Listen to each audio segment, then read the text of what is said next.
हमारा जो है बेसिकली ये सबसे जो है जो मैनेजेरियल अकाउंटिंग है इसमें से होपफुली जो है 1 से 2 सवाल लाजमी आते हैं कॉस्ट वाले चैप्टर से ना। तो मैनेजेरियल अकाउंटिंग का सबसे अहम ये जो है वो टॉपिक है, इसमें हम डिस्कस करते हैं कि जो हम कॉस्ट को किस तरह से मैनेज कर रहे हैं। सबसे पहले ये काफ़ी चीज़ें जो है आपने पहले से आपको अंडरस्टैंडिंग इसकी होगी। और आप देखिए इसमें जो है total variable cost change when activity changes variable. अब यहाँ पे देखें कि वॉल्यूम ऑफ एक्टिविटीज है, यहाँ इधर भी वॉल्यूम ऑफ एक्स एक्सिस पे वॉल्यूम ऑफ एक्टिविटी है और वाई एक्सिस पे वेरिएबल कॉस्ट पर यूनिट है। और यहाँ पे जो है इसमें जो है वो वॉल्यूम ऑफ एक्टिविटी, यहाँ पे वेरिएबल टोटल वेरिएबल कॉस्ट। आप देखिए जैसे जैसे जो है वेरिएबल कॉस्ट क्या है कि जैसे नंबर ऑफ एक्टिविटी जो है बिजनेस की वॉल्यूम जो है वो कम या ज्यादा होता है तो उससे जो है वो उसमें चेंज आती है। मसलन कि अगर प्रोडक्शन ज्यादा होगी तो अल्टीमेटली टोटल वेरिएबल कॉस्ट जो है उसकी ज्यादा होगी। जैसे जैसे देखें ये वॉल्यूम ज्यादा हो रहा है उसके अगेंस्ट जो है वो हमारी जो कॉस्ट है वो पहले से बढ़ रही है। और इसके अगेंस्ट देखें कि वॉल्यूम ऑफ एक्टिविटी जो है यहाँ पे है variable cost per unit. Variable cost per unit कैसे निकालते हैं हमें पता है कि जब हम टोटल कॉस्ट को नंबर ऑफ क्वांटिटी पे डिवाइड करते हैं, टोटल हम अपनी कॉस्ट को उस पे डिवाइड करते हैं यूनिट पे। फॉर एग्जांपल कि हमने जो है वेरिएबल कॉस्ट हमारी जो है वो कह रहे हैं कि 5000 है और उसके बाद यूनिट हमने प्रोड्यूस किए हैं कि 1000 और 50,000 को जब 1000 पे डिवाइड करेंगे तो वो पर कॉस्ट जो है वो 5000 आ जाएगी ना। जब उसको नंबर ऑफ टोटल उसकी कॉस्ट को डिवाइड करेंगे इसकी क्वांटिटी के ऊपर तो आ जाती है एक हमारी कॉस्ट की यूनिट प्राइस जो पर यूनिट जो कॉस्ट क्या है कि एक पीस की प्रोड्यूस करने में हमारे पास जो है वेरिएबल कॉस्ट कितनी जो है बेयर करना पड़ रही है। तो ये सारे कंसेप्ट इसके अंदर जो है ज्यादा न्यूमेरिकल नहीं है। बेसिकली जो सब्जेक्ट है इसमें जो है वो मैक्सिमम जो है वो 1 से 2 न्यूमेरिकल होंगे, ज्यादा जो है इसका थ्योरेटिकल सब्जेक्ट है, थ्योरेटिकल भी है और माइनर जो है इसमें न्यूमेरिकल होगा वो इसको भी देखते हैं। ये देखें ये इसका जो है मिक्स कॉस्ट क्या होती है कि contain a combination of fix cost and variable cost. अब देखें कि मिक्स कॉस्ट क्या होती है कि ऐसी कॉस्ट जिसमें जो है वो वेरिएबल कॉस्ट भी है और फिक्स कॉस्ट भी है। तो जैसा कि हमने लास्ट टाइम डिस्कस किया था कि फिक्स कॉस्ट जो ऐसी कॉस्ट होती है जो कि रिमेन्स कांस्टेंट रहती है, उसमें बिजनेस एक्टिविटीज कम हो या ज्यादा हो। जैसे अगर बिल्डिंग रेंट की है उसका जो रेंट है, रेगुलर एम्प्लॉय जो है उनका जो सैलरी है वो हमारी जो है फिक्स कॉस्ट होती है। और मिक्स्ड कॉस्ट क्या होती है, इसमें जो है वेरिएबल भी है और फिक्स्ड भी है। फिक्स्ड कॉस्ट ये है कि अगर एक लिमिट तक जो है वो फिक्स रहती है उसके बाद जो है वो वेरिएबल हो जाती है। जैसे फिक्स सैलरी जो है वो मंथली फिक्स कॉस्ट है और सेल्स कमीशन है। अब देखें इसमें दो चीजें देखें इस एग्जाम्पल में। मंथली सैलरी जो है जो तो फिक्स कॉस्ट है कि हर पर्सन की जो है फिक्स सैलरी है, लेकिन सेल्स कमीशन जो है वो क्या है वेरिएबल है। यानी कि सेल्स के ऊपर कमीशन अगर जितनी सेल्स ज्यादा होती जाएगी तो उसके अगेन जो है वो कमीशन भी बढ़ती जाएगी। तो ये वेरिएबल कॉस्ट है। फिक्स सैलरी जो है वो अक्सर आपने देखा ना कि कुछ एम्प्लॉयज की जो है सैलरी फिक्स होती है, साथ उनकी सेल्स के ऊपर कमीशन होती है। ताकि ये इसलिए होती है कि वो अपनी जो है वो सेल को ज्यादा करें, उनको इंसेंटिव हो कि हम जितनी सेल ज्यादा होगी उतनी ही में जो है इसमें से इंसेंटिव मिलेगा। तो इस तरह से जो है ये वेरिएबल, इसे मिक्स कॉस्ट कहते हैं। ये हमारी जो है सेल्स है, जैसे जैसे सेल में इजाफा हो रहा है तो टोटल मिक्स कॉस्ट भी बढ़ती जा रही है। इसके अंदर दोनों, क्योंकि टी एम कॉस्ट जो है टोटल मिक्स कॉस्ट वो बराबर होती है variable cost plus fix cost. ये देखें ये होती है स्टेप वाइज कॉस्ट जो है ना। स्टेप वाइज कहते हैं कि एक लिमिट तक वो, जैसे आप देखें यहाँ पे प्रोडक्शन वॉल्यूम है, यहाँ पे जो है उसकी जो है वो सुपरवाइजरी सैलरीज है। आप देखें कि यहाँ पे देखें कि यहाँ से लेके इस लाइन तक जो है वो सेम है। उसके बाद इस पॉइंट के ऊपर जो है ये अपवर्ड हुआ, फिर यहाँ से लेके यहाँ तक सेम रहा, फिर ये अपवर्ड हुआ। तो इसे हम कहते हैं कि इस यहाँ तक जो है अगर प्रोडक्शन हम बढ़ाते हैं, जैसे देखिए यहाँ पे हमारी प्रोडक्शन वॉल्यूम है तो सुपरवाइजरी जो है वो सैलरीज है। यानी कि अगर हम इतनी प्रोडक्शन करते हैं तो वहाँ फर्ज करें 2 लोग काम कर रहे हैं तो उसकी वो सेम है। जैसे ही जो है यहाँ से मूव किया तो इसकी बढ़ के जो है इस स्टेप के ऊपर मूव कर गए। हाँ जी। ये है प्रोडक्शन वॉल्यूम है। अब इसमें देखना सुपरवाइजरी जो है सैलरी फर्ज देखें कि अगर हम प्रोडक्शन इतनी कर रहे हैं तो हमारे पास फर्ज करें 2 सुपरवाइजर है। अगर हमने प्रोडक्शन की वॉल्यूम को बढ़ाएंगे, यहाँ इतना ले आएंगे तो अल्टीमेटली सुपरवाइजरी स्टाफ को बढ़ाना पड़ेगा, उनकी सैलरी में इजाफा होगा। देखें ना, additional production supervisory must be added when another shift is added. For example फर्ज करें कि अगर पहले 2 शिफ्ट चल रही थी, फॉर एग्जांपल 8-8 घंटे की, तो अब अगर प्रोडक्शन ज्यादा मकसूद है तो उसमें जो है वो 3 शिफ्ट कर दी 8-8 घंटे की। तो उससे क्या होगा कि हमारी जो है सुपरवाइजरी कॉस्ट जो है वो एक, यानी कि तीसरी शिफ्ट में 2 सुपरवाइजर और उसको जो है एंगेज करना पड़ेगा। इसलिए फिर जो है इसे कहते हैं step wise cost, step wise cost. यानी कि इस लेवल तक सेम रहेंगी। यहाँ तक अगर हम उससे प्रोडक्शन को यहाँ इतनी करना चाहेंगे तो अल्टीमेटली फिर हमारे जो है वो क्या होगा कि हमारी प्रोडक्शन जो है वो पहले से बढ़ जाएगी, लेकिन यह है कि उसके साथ ही सुपरवाइजरी स्टाफ को एडिशनल हमें एंगेज करना पड़ेगा, उनकी जो सैलरी होगी वो स्टेप वाइज कॉस्ट होगी। ऐसी कॉस्ट होती है जिसमें हम जब हमारी प्रोडक्शन को जब हम बढ़ाते हैं तो उसकी जो है वो कॉस्ट बढ़ती है, उसे हम कहते हैं वेरिएबल कॉस्ट। यानी कि देखेंगे अगर फॉर एग्जांपल के रॉ मटेरियल है, अगर फर्ज करें एक फर्म जो है वो जैसे कह लें कि एक फर्म जो है वो बाइक बना रही है, तो अल्टीमेटली जो है बाइक की जो लिए जो इनपुट है, जो उसके लिए जो है उसका जो सारे जो है मटेरियल्स है, अगर ज़्यादा प्रोड्यूस होगा तो अल्टीमेटली उसकी कॉस्ट ज़्यादा होगी, तो इसे हम कहते हैं वेरिएबल कॉस्ट। ये फिक्स्ड कॉस्ट ऐसी होती है, वेरिएबल दो चीज़ें हैं, क्योंकि टोटल कॉस्ट जो होती है वो होती है variable cost plus fixed cost. तो फिक्स्ड कॉस्ट ऐसी होती है जो कि फिक्स होती है, प्रोडक्शन ज़्यादा हो या कम हो उसमें कोई फ़र्क नहीं पड़ता। जैसे आप देख लें कि अगर जो एक से जैसे आप पेप्सी या कोक की मिसाल लें, तो उसमें जो जब गर्मियाँ होती हैं तो उसमें जो है वो एम्प्लॉय जो है उनके ज़्यादा होते हैं, और जो बाकी लोग होते हैं वो जो कुछ लोग जो है डेली वेजेस पे काम कर रहे होते हैं। जैसे ही जो है विंटर आता है तो उसमें जो है वो उनको जो है वो फायर कर देते हैं, और जो रेगुलर स्टाफ होता है वो उनकी जो है वो काम सारा साल करते रहते हैं, तो इसलिए जो है उनकी जो सैलरी है वो फिक्स कॉस्ट होती है। ओके, ये हाँ, ये डिस्कस कल किया था कि ये सारी ये में भी आपने जो है बीकॉम लेवल पे भी सारा पढ़ा होगा ना, कि ये सारी जो कॉस्ट जो है वो फिक्स और वेरिएबल कॉस्ट होती है। आगे देखें इसका कंट्रोल वर्सेस नॉन कंट्रोलेबल। अब देखें depends upon the employees responsibility. Example, a lower level managers may have control over overtime cost but can not control purchase of high cost machinery. अब देखें कि एक होता है कि जिसको हम कंट्रोल कर सकते हैं, ऐसी कॉस्ट जिसको कंट्रोल कर सकते हैं, ऐसी कॉस्ट जिसको कंट्रोल नहीं कर सकते। अब देखें कि जैसे जब प्रोडक्शन होती है तो उसमें कुछ ना जो रॉ मटेरियल है वो साथ साथ वेस्ट होता है। जैसे अगर आप टेक्सटाइल सेक्टर की बात करें तो जब कपड़ा बन रहा होता है तो उसमें बाज़ दफ़ा जो है जब कपड़ा बनता है उसमें जो है जब स्पिनिंग हो रहा होता है, कपड़ा निट हो रहा होता है, तो उसमें क्या होता है कि बाज़ दफ़ा उसमें से जो है वो धागे उसके जो है वो टूट जाते हैं, तो कपड़ा जो है वो फॉल्ट से जो है वो उसके अंदर फॉल्ट होता है, वो बन जाता है। फिर उतना पीस वो निकाल के ना उसको वो स्क्रैप में चला जाता है। तो अगर उसको हम कंट्रोल करें, अगर चेक एंड बैलेंस रखें, एक्टिव वहाँ पे जो है जैसे ही वो उसमें प्रॉब्लम हो उसको फौरी रिमूव कर दें, तो वो जो कपड़ा जो स्क्रैप में जाता है वो नहीं जाता है, जो हम उस कॉस्ट को कंट्रोल कर सकते हैं। और अनकंट्रोल क्या होता है, अगर जैसे अब है डॉलर की वैल्यू बढ़ती जा रही है, अगर कोई फर्म जो है वो बाहर से जो है रॉ मटेरियल को इंपोर्ट कर रही है, तो उस पे उसका कंट्रोल नहीं है, यानी कि वो इंटरनेशनल लेवल पे जिस प्राइस पे मिलेगी उसको वो कंट्रोल नहीं कर सकती। इन्फ्लेशन है वो कंट्रोलेबल एक फर्म उसको कंट्रोल नहीं कर सकती। जो मार्केट में प्राइस है उसी प्राइस पे वो जो है वो परचेज करेंगे, ये होता है अनकंट्रोलेबल। कंट्रोलेबल वो है जिसको हम रिड्यूस कर सकें। जैसे एक फर्म के अंदर जो है अगर ओवर बर्डन है, एम्प्लॉइज ज़्यादा हैं, तो वो एम्प्लॉइज को कम करके जो है उसकी कॉस्ट को कम कर सकते हैं। लेकिन अगर जो है वो प्राइसेस रॉ मटेरियल की कीमतें बढ़ गई हैं ओवरऑल टैक्स की लगने की फॉर्म में या डॉलर की प्राइस बढ़ने की फॉर्म में, तो वो अनकंट्रोलेबल कॉस्ट होती है। अच्छा, अब देखें ये आगे जो है, आगे देखें क्लासिफिकेशन बाय ट्रेसेबिलिटी। अब देखें ये हमारी management of traces cost due to cost objective, यानी कि हमारी ऑब्जेक्टिव के हवाले से जो ट्रेसेस कॉस्ट कौन सी होती है, to obtain a better measures of their cost objects include product services department division और कस्टमर ग्रुप्स। अब देखिए प्रोडक्ट्स के हवाले से हमारी जो सर्विसेज है, अब सर्विसेज क्या होती है कोई बताएगा? अब देखें ना, गुड्स जो है जो भी रियल प्रोडक्ट है, जैसे लैपटॉप है, कंप्यूटर है, शूज़ है, मोबाइल है, ये प्रोडक्ट है, ये गुड्स है। हाँ जी।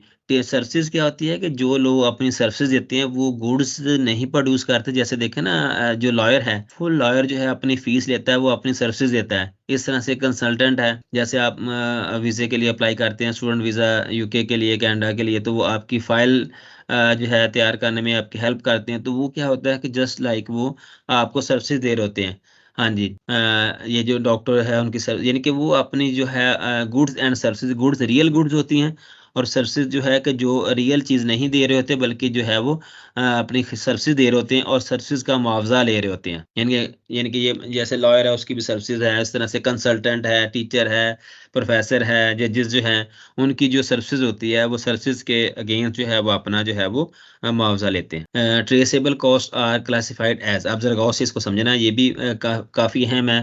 भी कुछ लोग आगे जो है सीए में जाएं, इसमें जो है ये बहुत एक अलहदा से चैप्टर होता है, ये हमारी हमारी जो कॉस्ट काउंटिंग का में भी बीकॉम लेवल पे भी आपने पढ़ा होगा। तो डायरेक्ट कॉस्ट क्या है और इनडायरेक्ट, यानी कि traceable cost are classified as, इसकी जो है वो दो मेन कैटेगरी है, डायरेक्ट कॉस्ट और इनडायरेक्ट कॉस्ट। यानी कि ये जैसे पहले हमने उसका बिहेवियर के लिहाज से पढ़ा, वेरिएबल कॉस्ट क्या है, फिक्स कॉस्ट क्या है, ठीक है, उसके बाद जो है संक कॉस्ट क्या है, उस अपॉर्चुनिटी कॉस्ट क्या है, मिक्स कॉस्ट, ये सारी जो है उसके हवाले से था। अब ये ट्रेसेबिलिटी के हवाले से है, ट्रेसेबिलिटी के हवाले से है। Direct cost can be conveniently traced to a unit of product or other cost objectives can be conveniently traced to a unit of product or cost other objectives। आप जरा गौर से देखें, डायरेक्ट कहते हैं कि जब हम ऑब्जर्व कर सकें कि इस प्रोडक्ट के ऊपर इतनी कॉस्ट हमारी जो है वो इनकर हुई है, उसे हम कहते हैं डायरेक्ट कॉस्ट। मसलन salary of production workers, salary of maintenance department employees, यानी कि हमें पता है कि अगर फर्ज करें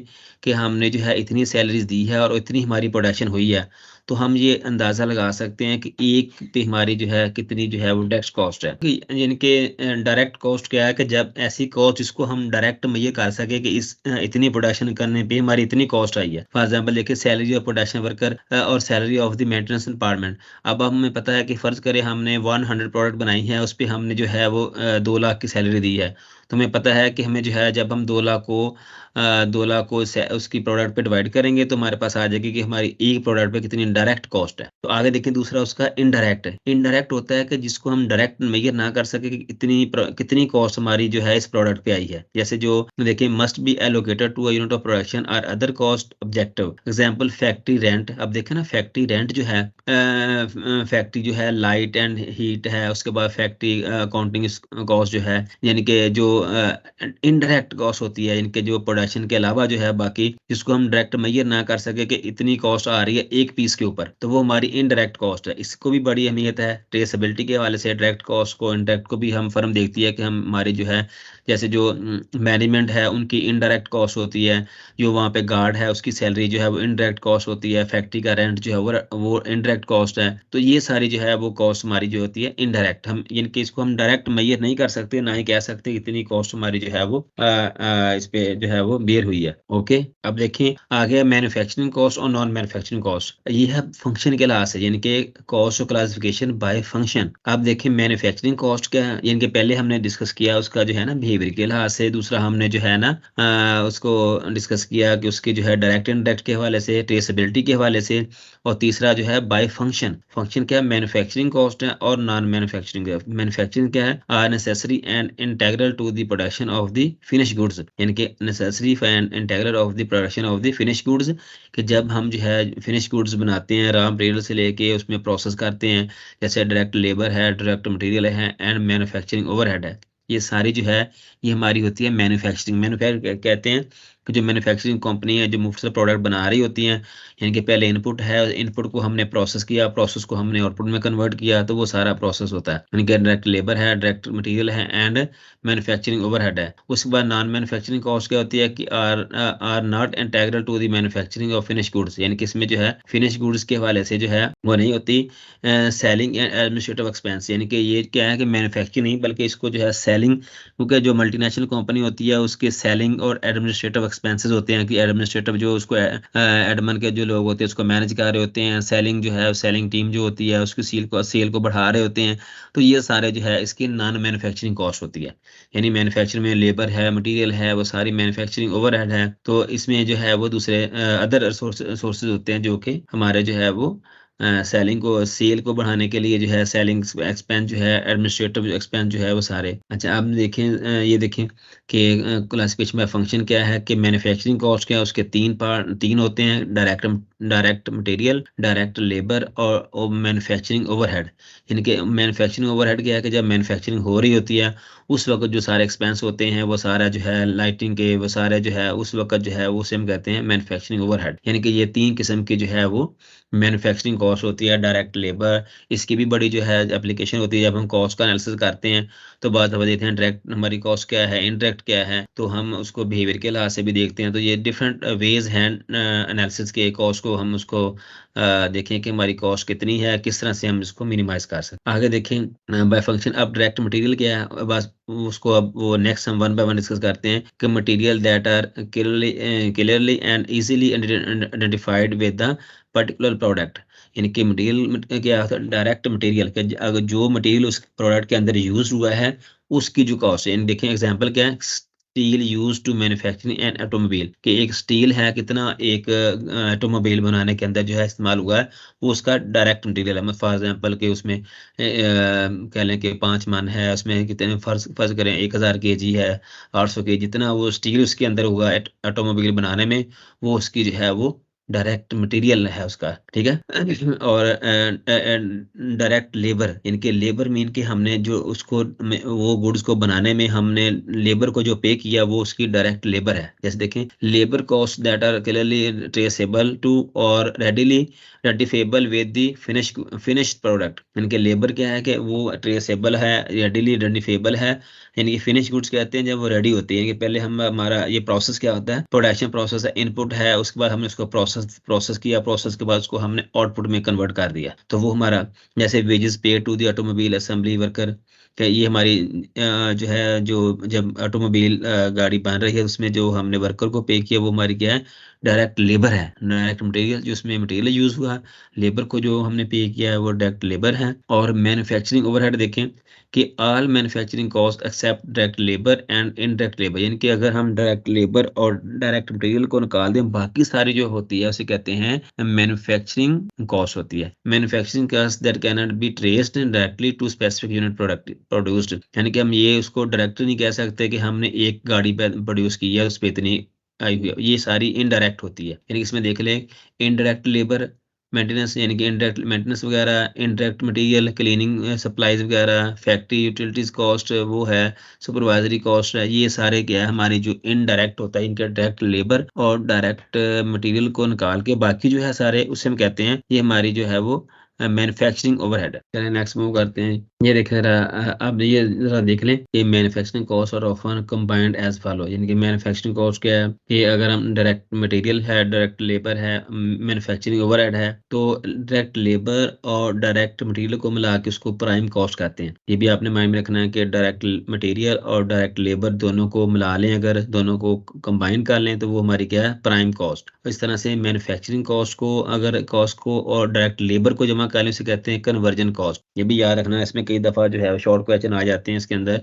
कि डायरेक्ट लेबर और मैन्युफैक्चरिंग ओवरहेड जो है दोनों को मिला के कन्वर्जन कॉस्ट के हम इसको जो है कन्वर्जन कहते हैं, एक चीज को दूसरी में चेंज करना। तो मैन्युफैक्चरिंग ओवरहेड और जो है ना लेबर यानी कि मटेरियल को निकाल के दोनों को जमा कर लें तो उसे कहते हैं कन्वर्जन कॉस्ट। ये देखें नॉन मैन्युफैक्चरिंग कॉस्ट क्या होती है कि are expenses not charge to the product, यानी कि सेलिंग कॉस्ट, कि जब जैसे मैंने कहा था सेलिंग एंड एडमिनिस्ट्रेटिव, तो cost incur due to incur to obtain customer orders and to deliver finished goods to the customer advertising and shipping, ये सारी जो है सेलिंग कॉस्ट जो है वो ये सारी सेलिंग कॉस्ट होती है। Selling to obtain customer order and to deliver finish goods to customer advertising and shipping, ये सारी जो है उसकी जो है वो एडवर्टीजमेंट करना, शिपिंग सारी जो है वो सारी सेलिंग कॉस्ट है। एडमिनिस्ट्रेटिव कॉस्ट क्या होती है कि non manufacturing cost of the staff support, यानी कि इसमें जो सपोर्टिंग स्टाफ होता है उनकी जो administrative function, accounting, data processing, personnel, research and development, R&D, जो रिसर्च एंड डेवलपमेंट के लोग होते हैं। अच्छा ये बताएं कि R&D क्या होता है, किसी को आइडिया है? अच्छा ये मैन्युफैक्चरिंग ओवरहेड, ये देखें ना मैन्युफैक्चरिंग ओवरहेड, जैसा कि हमने ये डिस्कस एक सवाल पूछा कि मैन्युफैक्चरिंग ओवरहेड जो है ना, ये देखें कि मैन्युफैक्चरिंग क्या है कि जो हमारी डायरेक्ट जो है ना लेबर है और डायरेक्ट मटेरियल है उसको निकाल के बाकी सारी जो है वो सारी जो हमारी जो है ना मैन्युफैक्चरिंग कॉस्ट है। यानी कि ये देखें ना पिछली इस पे देखें जरा, ये मैन्युफैक्चरिंग, ये देखें कि इसमें जो है मैन्युफैक्चरिंग ओवरहेड क्या होता है कि ऑल मैन्युफैक्चरिंग कॉस्ट, यानी कि अगर हम जितनी भी कॉस्ट आई है उसमें से डायरेक्ट मटेरियल और डायरेक्ट लेबर को निकाल दें तो उसे हम कहते हैं मैन्युफैक्चरिंग ओवरहेड। अब बात सुने कि फर्ज करें कि हमारी टोटल कॉस्ट जो है वो 5 लाख आई है, 5 लाख में जो है वो 1 लाख जो है वो हमारी जो है वो मटेरियल कॉस्ट है और 2 लाख लेबर कॉस्ट है। 2 लाख और 3 लाख, 2 और 1 3 लाख और 5 में से 3 निकाल दे, बाकी जो 2 लाख उसे कहते हैं मैन्युफैक्चरिंग ओवरहेड। क्यों जी, समझ आई बात की? ये रिसर्च एंड डेवलपमेंट है, research and development special order पर चीज करते कि हमें इस तरह होती है। ये तो था डिस्कशन, आगे हैं इस पे आ जाए। Flow of manufacturing activity. अब देखें नेक्स्ट जो है ना, स्क्रीन शेयर होगी, देखें स्क्रीन शेयर होगी, चलें ये देखें ये पॉइंट क्लियर हो गया था। इसके बाद ये है ये था, ये तो था डिस्कशन, आगे हैं इस पे आ जाए, फ्लो ऑफ मैन्युफैक्चरिंग एक्टिविटी। अब देखें नेक्स्ट जो है ना हमारा जो डिस्कशन है वो है कि फ्लो ऑफ मैन्युफैक्चरिंग एक्टिविटी जो है कि मैन्युफैक्चरिंग एक्टिविटी की जो फ्लो है उसका प्रोसेस जो है किस तरह से होता है। अब देखें सबसे पहले देखिए कि हमारा मटेरियल एक्टिविटी जो है रॉ मटेरियल है, raw material in the form of जो क्या है कि जिससे गुड जो है प्रोड्यूसर होती है। अब देखें कि दो चीजें होती हैं, एक है रॉ मटेरियल, एक हम कहते हैं वर्क इन प्रोसेस। यानी कि आपने अकाउंटिंग में, कॉस्ट अकाउंटिंग में या अकाउंटिंग में देखा होगा कि हमारी जो रॉ मटेरियल है वो कुछ फिनिश गुड्स होती है, कुछ हम कहते हैं वर्क इन प्रोसेस या सेमी फिनिश गुड्स। यानी कि सबसे पहले क्या है कि हमारी जो है मटेरियल एक्टिविटी जो है in the form of raw material है, रॉ मटेरियल बिगिनिंग इन्वेंट्री, उसके बाद रॉ मटेरियल परचेज। इनकी बिगिनिंग क्या है कि फॉर एग्जांपल जैसे आपने देखा है कि जब हम क्लोजिंग करते हैं तो साल के एंड पे जो है हमारी जो है वो अगले साल में जाती है, तो वो हमारी होती है बिगिनिंग इन्वेंट्री, और जो हमारे पास पहले से अवेलेबल होती है। और सेकंडली क्या है कि रॉ मटेरियल परचेज, जो हमने रॉ मटेरियल परचेज की हमारे पास टोटल जो बिगिनिंग इन्वेंट्री है और पर जो परचेज किया। उसके बाद क्या होता है कि goods in process beginning inventory. अब गुड्स इन प्रोसेस जो है मीन के जब हमने उनको प्रोसेस में डाल दिया, जैसे आप देखें कि एक गाड़ी बन रही है, गाड़ी प्रोड्यूस हो रही है, मैन्युफैक्चरिंग हो रही है, तो उसके बाद उसके पहले जो है उसकी बाकी जो उसका स्ट्रक्चर बनता है, स्ट्रक्चर बनने के बाद उसकी जो है वो डिफरेंट प्रोसेस से गुजर के जो है वो फाइनलाइज होती है। उसके रॉ मटेरियल यूज होता है, डायरेक्ट लेबर यूज होती है और फैक्ट्री ओवरहेड यूज होते हैं। यानी कि पहले एक तो हमारा जो गुड्स इन प्रोसेस जो है बिगिनिंग इन्वेंट्री, उसको प्रोसेस में डालते हैं, उसके ऊपर जो है लेबर यूज होती है, उसके बाद मटेरियल यूज होता है और साथ फैक्ट्री ओवरहेड यूज और अदर हमारे इनडायरेक्ट जो रिसोर्सेज है सारे एडमिनिस्ट्रेटिव सारे उसको यूज करते हैं। उसके बाद क्या होता है कि फिनिश गुड्स बिगिनिंग इन्वेंट्री, और हमारी जो है उसे ये सारा प्रोसेस करने के बाद जो गुड्स होती है उसे हम कहते हैं फिनिश गुड्स। फिनिश गुड्स बनती है, उसके बाद गुड्स मैन्युफैक्चर्ड, जो गुड्स मैन्युफैक्चरिंग होती है। हाँ ये देखिए ये रॉ मटेरियल है जो है वो एंडिंग ये जो है आपको पता है कि ये कुछ चीजें ऐसी होती है, जैसे आपने देखा होगा कि एसेट्स लायबिलिटी और ओनर इक्विटी, ये जो है बैलेंस शीट जो है, जैसे आपने पढ़ा होगा बैलेंस शीट में जो assets is equal to liability plus owner equity होता है, कि हमारी जो टोटल एसेट्स है या तो लायबिलिटी है या ओनर की इक्विटी है, या उसकी अपनी इन्वेस्टमेंट है या फिर जो है उसकी लायबिलिटी है जो उसने पे करनी है, यानी कि जिसे उन्होंने क्रेडिट के ऊपर जो है वो मैनेज किया। तो इस तरह से ये हमारा क्या होता है कि हम कहते हैं ये हमारा जो रॉ मटेरियल है ये हमारी बैलेंस शीट की आइटम होती है। ये जो हमारी गुड्स ये भी बैलेंस शीट की होती है, ये हमारे फिनिश गुड जो है ये भी बैलेंस शीट की होती है। और जो कॉस्ट ऑफ गुड सोल्ड है ये वाली, ये हमारी क्योंकि एक्सपेंस होता है, ये अकाउंट चला जाता है कहाँ पे, इनकम स्टेटमेंट में, यानी कि प्रॉफिट एंड लॉस में। मैन्युफैक्चरिंग फ्लो है। अच्छा ये भी जो है ये पॉइंट जो है job order cost accounting system. अब देखें job order cost accounting system क्या है कि इसमें देखें the production of product in response to the special order. आपको पता है कि समटाइम ऐसे होता है कि फॉर एग्जांपल जब आप शॉपिंग करते हैं, बाज़ दफ़ा आप रेडीमेड जो है वो क्लॉथिंग जो है परचेज करते हैं, तो बाज़ दफ़ा आप स्पेशल जो है खुद स्टिच करवाते हैं। इसी तरह से ये होता है कि कॉस्ट जो है वो ऑर्डर क्या होता है कि जब आप स्पेशल ऑर्डर परचेज करते हैं कि हमें इस तरह की प्रोडक्ट ऐसे चाहिए, तो वो special order cost accounting system होता है कि हम स्पेशल जो है वो अपनी रिक्वायरमेंट के मुताबिक जो है वो बनवाते हैं। Quite flexible in the number of product they can produce, job involve the production of more than one unit of production are called job lots. यानी कि इसमें देखा कि जॉब लॉट आपने सुना लॉट जो होती है कि मोर देन वन थिंग्स को हम लॉट कहते हैं वो लॉट जो है उसकी आई हुई है, या जैसे प्रोडक्शन के अंदर है फर्स्ट लॉट में इतनी हमारी प्रोडक्ट है, सेकंड में इतनी है, थर्ड में इतनी है। तो इस तरह से क्या होता है कि कस्टमाइज जो है ना, जब हम प्रोडक्शन जो है कस्टमाइज होती है तो उसको हम इस तरह से जो है वो ट्रीट करते हैं। अब देखें इसमें देखें कि जॉब ऑर्डर कॉस्ट सिस्टम क्या है कि अब डायरेक्ट मटेरियल है, ये देखें मटेरियल है, उसके बाद जो फैक्ट्री ओवरहेड है, उसके बाद लेबर है, ये एलोकेट किया इसमें मटेरियल को, लेबर को, और उसके बाद फैक्ट्री ओवरहेड्स को। उसके बाद गुड्स एंड प्रोसेस है, गुड्स एंड प्रोसेस में आगे उसको जब कंप्लीट किया तो बन गई फिनिश गुड्स, और ये इस भी फिनिश गुड्स की कॉस्ट ऑफ गुड्स सोल्ड। यानी कि ये हमारा देखें कि ये मटेरियल जो है मटेरियल और डायरेक्ट मटेरियल क्या है कि जो हम उसको यूज़ कर रहे हैं मटेरियल को, जो कोई भी प्रोडक्ट है जो डायरेक्ट उसके अंदर यूज़ हो रही है वो हमारी डायरेक्ट लेबर है, और डायरेक्ट मटेरियल है, और डायरेक्ट लेबर जो उस पर डायरेक्ट लेबर मीन के लेबर उसके ऊपर काम करके रॉ मटेरियल को फिनिश गुड्स बना रहे हैं, तो वो हमारी क्या है डायरेक्ट लेबर है। फैक्ट्री ओवरहेड क्या है, उसके बाद इनडायरेक्ट जो हमारे एक्सपेंस आ रहे हैं वो फैक्ट्री ओवरहेड्स है। इनको एलोकेट करके गुड्स इन प्रोसेस, मीन के प्रोसेस में गुड्स आ गई, इनमें प्रोसेस स्टार्ट कर, जैसे ये कंप्लीट हुई वो कंप्लीटेड होने के बाद क्या बन गई, finish goods. Work in process में इसको सेमी फिनिश गुड्स भी कहते हैं। और उसके बाद जो है फिनिश गुड्स, फिनिश गुड्स के बाद कॉस्ट ऑफ गुड्स सोल्ड, क्योंकि ये जो कॉस्ट ऑफ गुड्स सोल्ड है ये हमारी चली जाती है प्रॉफिट एंड लॉस अकाउंट में, इनकम स्टेटमेंट में। ओके जी, अब देखिए इसमें जो है job order costing accounting system जो है, इसमें जो है डायरेक्ट मटेरियल है, डायरेक्ट लेबर है, फैक्ट्री ओवरहेड्स है, जॉब 1 है, जॉब 2 जो है उसमें जो है पैरेलल जो है ना मल्टीपल जॉब्स चल रही होती हैं। फिनिश गुड जो है ना cost per unit for job number 1, इसमें क्या है ये कस्टमाइज जो है ना, कस्टमाइज जो है चीज़ें इसमें मूव कर रही होती हैं। इसमें कोई भी जो है ना वो स्टैंडर्डाइज सिस्टम नहीं होता, as per requirement of the customer जो है कस्टमाइज प्रोडक्ट जो है ना एज पर रिक्वायरमेंट जो है प्रोड्यूस हो रही होती है as per order. Process cost system use for production of small identical low cost items, ये मोस्टली जो है यूज होता है प्रोडक्शन स्मॉल के लिए, आइडेंटिकल एक ही तरह की जो है लो कॉस्ट आइटम, इस पे जो है ज्यादा कॉस्ट नहीं होती। जैसे आप जो है जैसे क्लॉथिंग के वाले सिस्टम पर्सनल जो है स्टिच करवाते हैं एज पर रिक्वायरमेंट, इस तरह से पर्सनल कंप्यूटर बाज दफा हम अपनी कोटेशन दे के अपनी रिक्वायरमेंट के मुताबिक जो है उसको करवाते हैं। तो इस तरह से mass production is automated continuous production process, cost cannot be directly traced to each unit of product, इसमें जो है कॉस्ट को डायरेक्टली हम ऑब्जर्व नहीं किया सकते। तो आप देखें कि process cost account system cost unit cost क्या है, to determine the cost of goods transferred from department to department and to finish goods we need to calculate unit cost।